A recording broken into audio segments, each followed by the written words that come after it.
this is what I do, and it's so simple.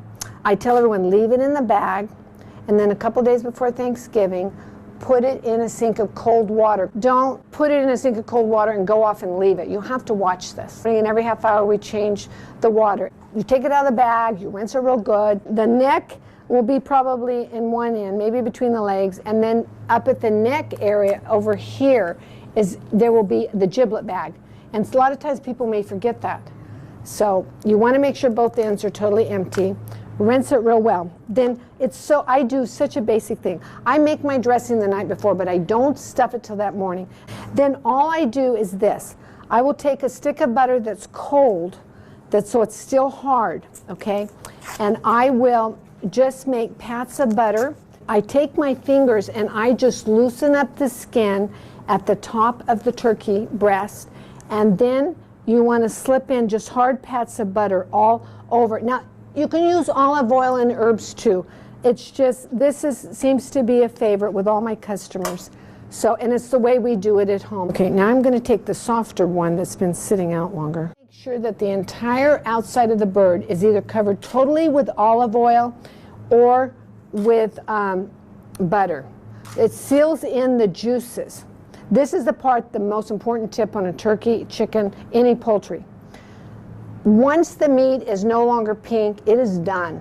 Any cooking after that will make it tough and dry. The last part of the turkey to cook is the thigh. So you want to reach the bottom, like if the turkey was standing up, you want to reach the back part of the thigh, the thickest part. So you're going to go between the leg and the breast, and you're just going to shoot down towards the middle and go back down towards that thickest part of the thigh here. That's the last part to cook. There. So you want to make sure you watch it from like 145 on, and then you pull it out at 165 and let it sit there for 20 or 30 minutes.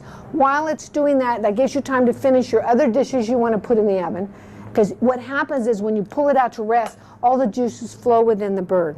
You're going to put 2 to 4 cups of chicken broth in the bottom of the pan. And then I'm going to take the turkey, and then I put the stuffing in there. I don't tie the legs because I want them to cook evenly.